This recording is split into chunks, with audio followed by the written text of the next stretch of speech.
अस्सलामु अलैकुम वरहमतुल्लाहि वबरकातुहू।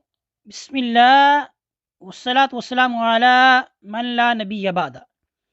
आइए आज के सबक को शुरू करते हैं।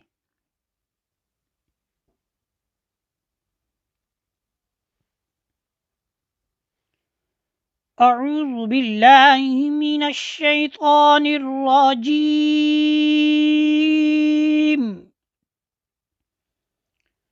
बिस्मिल्लाहिर रहमानिर रहीम।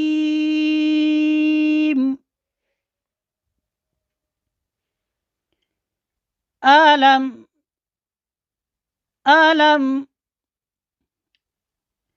अलिफ के ऊपर जब भी ज़बर ज़ेर या पेश होगी तो वो हमज़ा कहलाता है। तो हमज़ा कहाँ से निकलता है? ये गले का इंतहाई हिस्सा जो सीने की तरफ है, गले का हिस्सा, ठीक है, वहाँ से हमज़ा अदा होता है। देखिए कैसे अदा हो रहा है। आलम आलम आलम आलम नजअलिल अर्द। पहले कायदा पढ़ लेते हैं कि हरूफ कलकला कौफ ता बा जीम दाल ये जब भी साकिन होंगे, ठीक है, ये 5 हरूफ हैं, जब भी हमें साकिन होंगे तो इनमें कलकला होगा, यानी इसको हिलाकर पढ़ेंगे। देखिए मैं कैसे हिलाकर पढ़ रहा हूँ। नज नज अलिल अर्द। अच्छा याद रहे, अभी मैं आपको सिखा रहा हूँ इसलिए मैंने अर्द अर्द नहीं कहा बल्कि अर्दा कहा है, ठीक है। आयत के दरमियान में अगर रुकते हैं तो आखिरी हरफ को साकिन काट देते हैं, लेकिन यहाँ पर मैंने साकिन नहीं किया।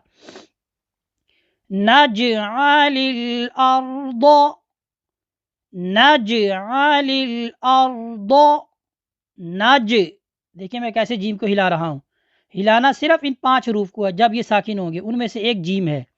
नज नजअलिल अर्द नजअलिल अर्द नजअलिल अर्द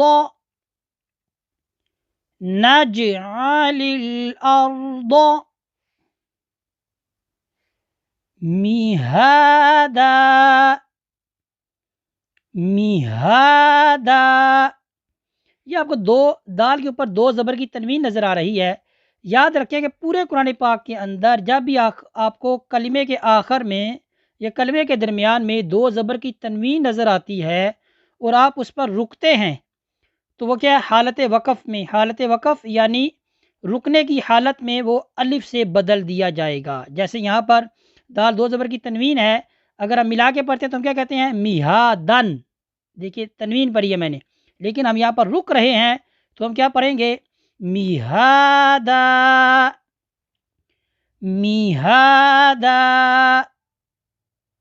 मिहादा मिहादा। अलम नजअलिल अर्द मिहादा अलम नजअलिल अर्द मिहादा अलम नजअलिल अर्द मिहादा। आइए आज के सबक को दोबारा मुकम्मल पढ़ते हैं। अलम नजअलिल अर्द मिहादा। सदक़ल्लाहुल अज़ीम। इस तरह हमारा आज का जो सबक है ये मुकम्मल होता है। इसी पर इक्तिफ़ा करते हैं।